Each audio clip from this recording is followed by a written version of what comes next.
ভালো আছেন? অনেক সুন্দর লাগছে শাড়িটা বানাইছি ভালো। আমি কিন্তু বাবাকে আমাদের কথা বলে দিছি। কি বলছো? আরে তুমি তো জানো আমাকে বিয়ের জন্য অনেক প্যারা দিচ্ছিল বাসা। আমাকে একদিন জিজ্ঞেস করছে আমার কোনো পছন্দ আছে নাকি, আমি তবে বলেছি। আঙ্কেল কি বলছে? কি বলবে, তোমাকে দেখা করতে বলছে। ঠিক আছে, দেখা করবো না। দেখা করবে না বললে হবে না, আমাকে একটা স্পেসিফিক ডেট দিতে হবে। আমি বাবাকে বলবো আমি বাসা সবকিছু করবো, আমি অ্যারেঞ্জ করবো না। আচ্ছা আমি দিব, এবার থামো, দিব। মাথাটা একটু ঘুরাচ্ছি। শরীরের দিকে তো খেয়াল রাখতে হবে। পড়াশোনার এত চাপ নিচ্ছিস কেন? হ্যাঁ, কে নিচ্ছে বাবা? বৃষ্টি। এই তোর এসএসসিতে জিপিএর জন্য কত? বাবা এসএসসিতে জিপিএ ওর খারাপ হয়েছিল বলে তো এখন চাপ নিয়ে ভালো করে পড়াশোনা করছে। আবার হাসে। আমরা কখন বুঝতে পারি যে আমরা একটা মানুষকে ভালোবাসি? আমাদের সবার ভিতরে না একটা ছোট্ট বাচ্চা নেই, তোমার মধ্যে হচ্ছে আমার।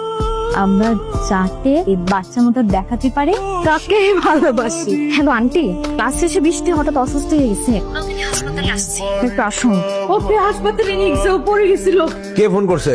বৃষ্টির বান্ধবী আকাশকে ফোন দাও। আমি ফোন করতেছি, তুমি তাড়াতাড়ি রেডি হও, যাইতে হবে ওখানে। বৃষ্টি কি অবস্থা? ডাক্তার তো এখনো কিছু বলে না। বৃষ্টির কি হলো? ডাক্তার কি বলে সেটা আমরা দেখি, তুমি চিন্তা করো না, বৃষ্টি কিচ্ছু হবে না। সরি, কিন্তু আপনাদেরকে তো আমার সব খুলে বলতেই হবে। বৃষ্টির দুটো কিডনি প্রায় বিকল হয়ে গেছে। এরকম তো কোনো লক্ষণ দেখা যায়নি, এটা কিভাবে সম্ভব?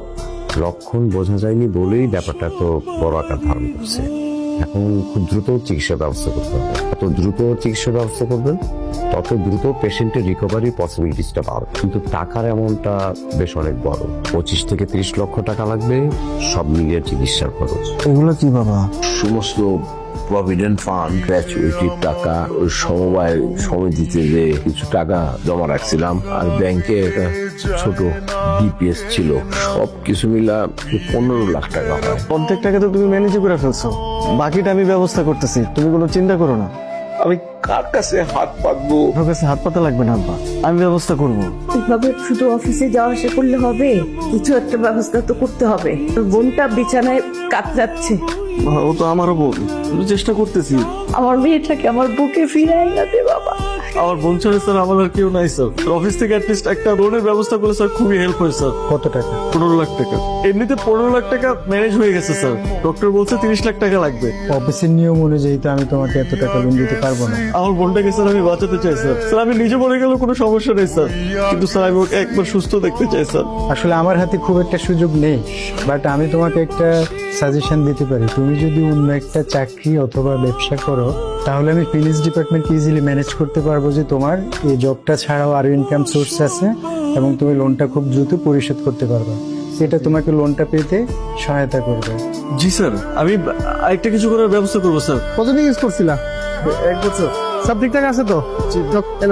তুমি যেটা বলছিলা সেটাই আছে, এর বেশি আর পারলাম না। আসি হ্যাঁ আকাশ।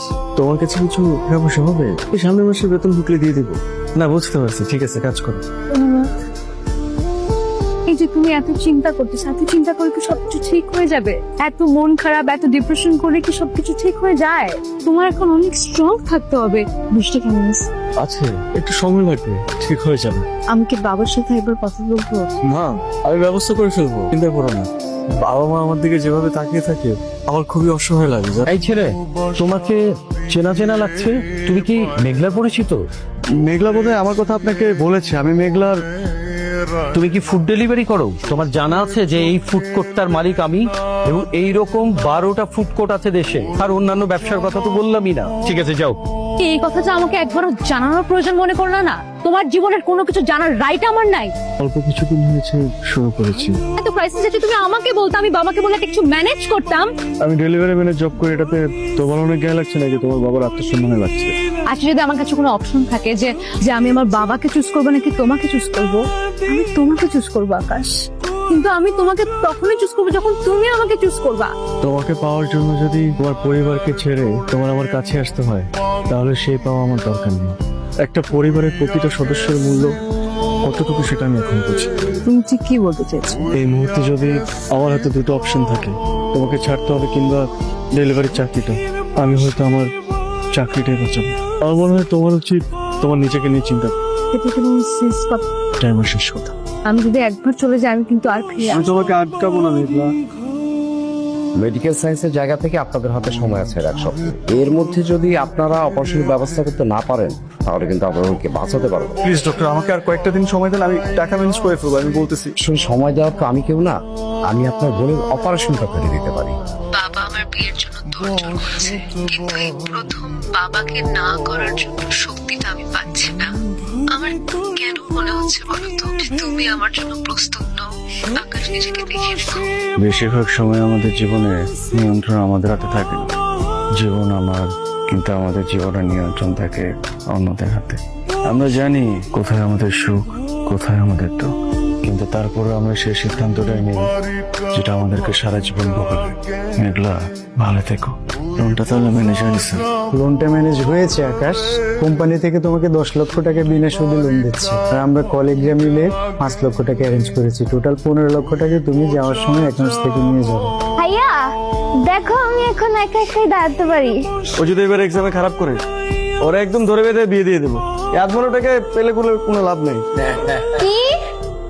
কি সরে আসো কে আসবে? হ্যাঁ, কেমন আছেন?